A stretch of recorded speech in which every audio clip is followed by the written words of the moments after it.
All right. Hi, everyone. My name is Daniel. I am the founder of the Rock the JVM project, whose mission is to distribute high-quality Scala and JVM-related training. So I teach Scala and Akka on the web. I just met one of my students over there. Really excited about that, and I'm really excited to see all of you and hopefully deliver a good talk. So in this presentation, I'm going to heavily rely on implicits and on the Scala compiler to do some magic at compile time. And in particular, I'm going to sort types at compile time.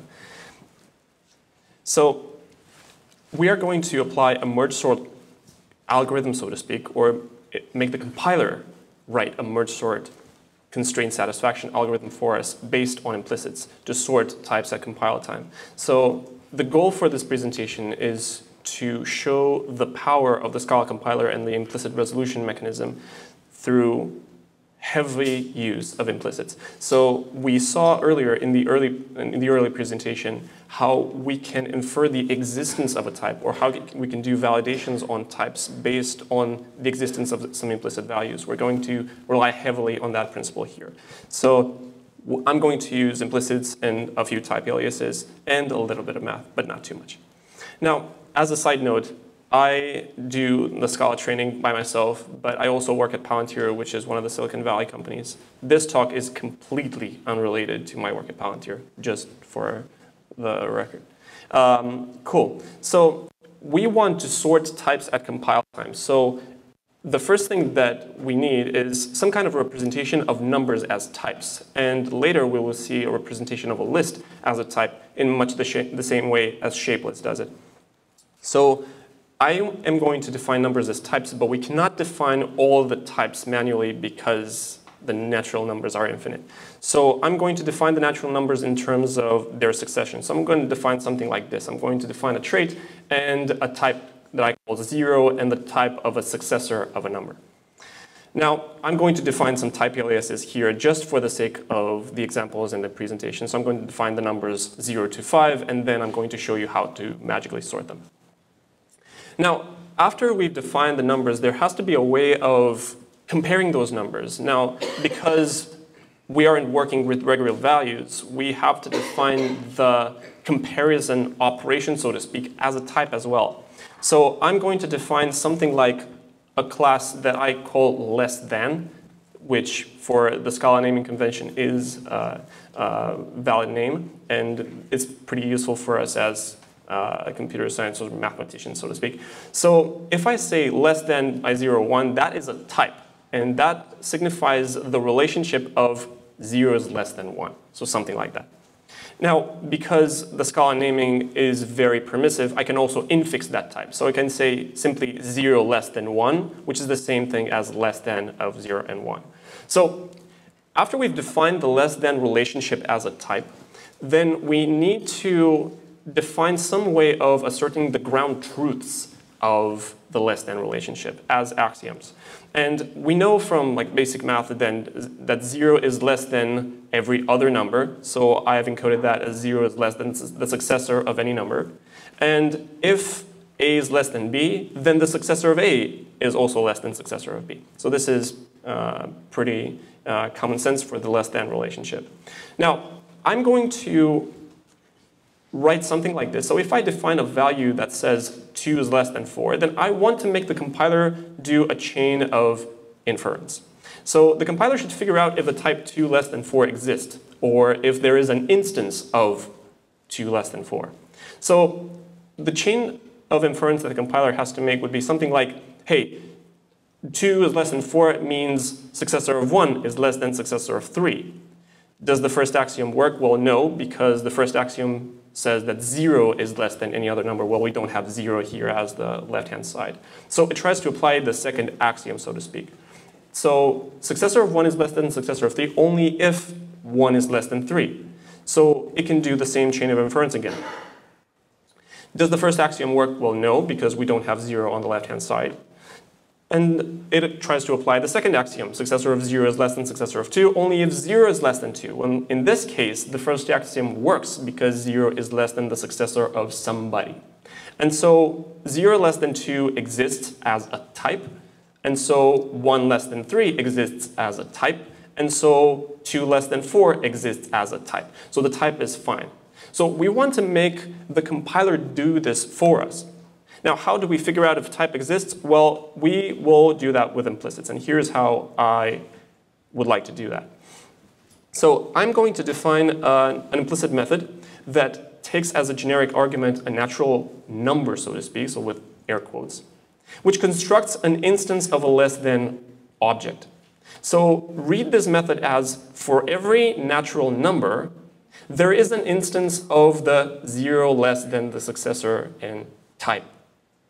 So in other words, 0 is less than the successor of anyone. And I want to also define the inductive relationship. So given an evidence of the type A less than B, then the compiler will build an instance of a successor A less than successor of B. So read this thing as less than with A and B because we're using the type infix. So for every type A and B derived from naturals, so for every two numbers, if there is an instance of A less than B, then there is an instance of successor A less than successor of B. So we'll make the compiler do that for us. And I'm just going to pack them in the companion object of that less than trait. Now, in order to sort types at compile time, we also need a less than or equal or greater than or equal relationship, which I'm going to shamelessly copy from the other slide. So I'm going to define a small less than or equal type, and I'm going to define the axioms. And this implicit reads as, for every natural number, there is an instance of 0 less than or equal to that number, because 0 is less than or equal to any number. And then for the inductive axiom, if there is an evidence of A less than or equal to B, then the compiler will also build an instance of successor A less than or equal to successor B. And I'm going to pack them as companion objects. So for every single pack of these axioms, I'm going to, in the actual code, and I can show you the code after the presentation, I'm going to pack them in a companion object. I'm not going to write the companion objects here for the rest of the operations to save up screen space.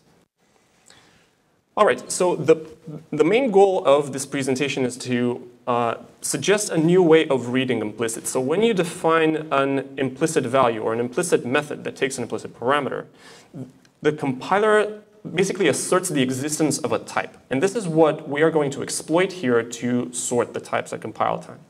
So I'm going to define a list of types in much the same way as shape lists. So I'm going to define an H-list trait, and I'm going to define two subtypes of that, which is a nil or an empty list type and a cons type, which is the column thing. Very, very similar to shape lists. So in order to sort this kind of a list, we need three operations. We need to split the list. We need to somehow sort the halves of those two lists, and then merge them back in a sorted fashion. So I'm going to take these operations in turn. I'm going to start with a split, which I'm going to define as a very interesting type. I'm going to define it as a trait with a generic parameter, which is of type list, and it stores the result of that operations in abstract type members. So read this guy as the type of a split operation of a generic type list, with the results of the split operation stored in the abstract type parameters. I'm also going to define a type alias, which takes three generic types. The first one is the original list that we want to split, and the left and right results of the operation. So as you see here, the type left is L, and the type right is that other guy, R. Now, if someone gives me an instance of this type, I'm going to interpret it as a split operation in which the type parameters will be concretely known at compile time, and they will be stored in those type members. We're going to need this later when we construct the actual merge sort algorithm. So does this make sense so far? Pretty much. OK. So the split operation also has some axioms, so to speak, in much the same way as we did with the less than operation. So if you split an empty list, what do you get? You get an empty list. So I'm going to define that as an implicit val which is a split operation of an empty list with the results empty list and empty list as a value of that type. So I'm giving the compiler basically an evidence of an operation of a split of an empty list. So read this implicit value as there is an instance of a split operation in which you take an empty list and you split it into two empty lists. So read that implicit value as some kind of explanation like that. Also, a very basic operation of a split is splitting a list of just one element. So if you have a natural,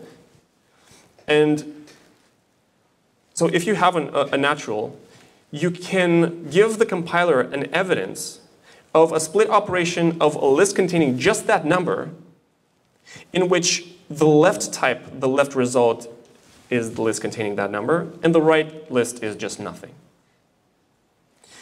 So these are the two basic axioms of splitting a list. So we give the compiler evidence of two split operations, one with the empty list and one with the list with just one element, so to speak. I repeat, all elements here are types. So the original list will contain just that number n, and the left list will contain just that number, and the right list will be empty. Good. Now, the inductive step will be a little more complicated. This is probably going to be one of the hardest slides in the presentation. So if you split an arbitrary list, we generally assume that we have at least two elements involved, because we already have axioms for the smaller, the simpler cases. So if you have a list containing at least two elements, you take an element, put it in the left, take an element, put it in the right, and then split the rest of the list recursively. Now, I want to make the compiler do that for me. So I'm going to write this big guy. So I'm going to break this down. So for every two natural numbers, which I denote there as HA and HB, so for every two numbers and a list, if there is an evidence of a split operation on that remainder list, so the compiler somehow knows how to split that empty list, then I will also build a split operation in which the original list is those two numbers and the rest of the list. And the left and right types are the first number with the left-hand side of the previous split operation, and the right-hand side is the other number with the right-hand side of the previous split operation. This is pretty hard. Does that make sense? OK. Cool, so that was the split operation. We also, in order to sort list at compile time, we need a way of merging two sorted lists in a sorted fashion. So I'm going to denote that as a small trait that takes two sorted lists and returns another sorted list in a type member. So this is the type of a merge operation of two sorted lists in which the result is stored as that abstract type member. I'm also going to define an auxiliary type which takes 3 generic arguments instead of 2, which will also contain the result type in its generic arguments. So that output over there. So if someone gives me an instance of this type, I will consider that a merge operation in which the left and right lists are merged into that output list. We'll also need this later, very much. OK, so again, the structure of the merge operation will also be axiomatic. So I'm going to define the axioms for the very basic cases and then construct the inductive step. So in this case, we will need 2 axioms. So one for merging an empty list with a non-empty list, and a merge with a non-empty list and an empty list. So the lists are swapped because a merge of A and B is not the same as a merge of B and A from the point of view of the compiler, which is why we need 2 axioms. So read these as for every non-empty list, there is an instance of a merge operation between that and an empty list. So merge a list with empty, you get that same list. So we need 2 axioms for that. Cool. Now, the inductive step is going to be very interesting. what do you do when you merge two non-empty lists? Well, you write something like this. Big guy. I'm going to break it down. So read this as following. For any two numbers, which I denoted NA and NB, and two lists, LA and LB, I imagine it, in my mind, I want to merge NA with LA and NB with LB. So I need to compare those numbers. Whichever one is first will be first in the output list. So if I have an evidence of a merge operation between those other remainder lists, LA and LB, and I have a proof, again, as an implicit value, that NA is less than or equal to NB, so the first number is first in the remainder list, then I can merge the big thing in which the first number comes first, the NA number comes first. And a very similar inductive axiom for the other case in which the other number is smaller. So that one will need to go in first. So for any two numbers and two lists, if I have a merge evidence of NB less than NA and a merge operation of the rest of the stuff, then I can sort everything in which the B element NB comes first. Pretty damn hard. Okay.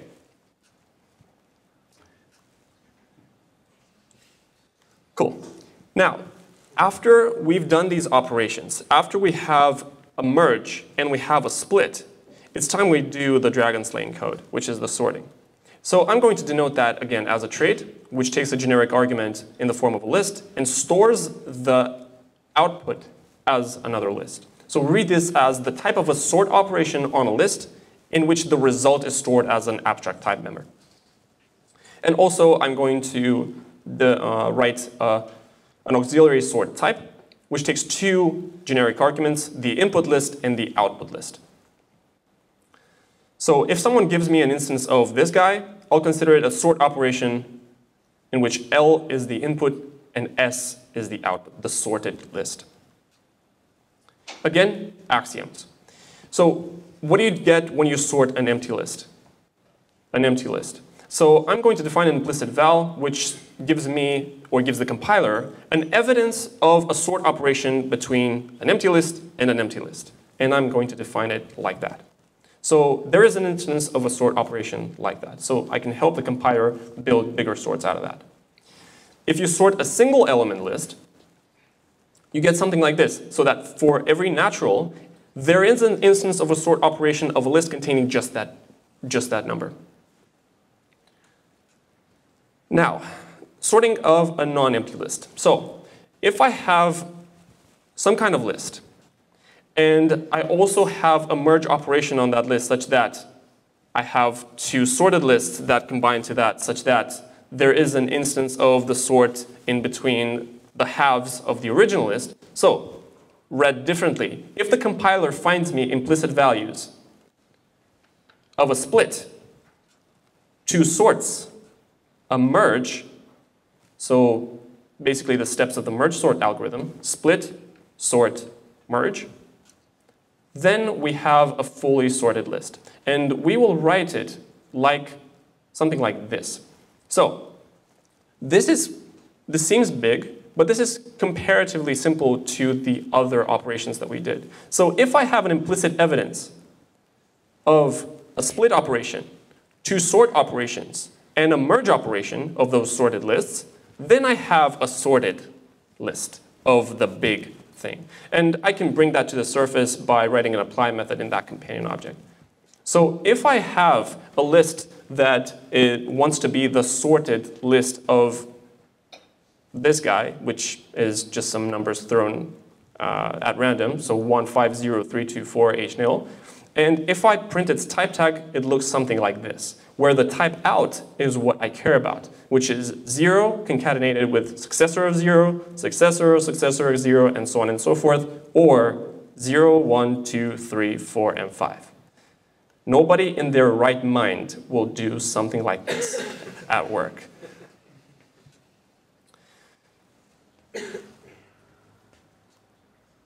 You can find me at rockthejvm.com.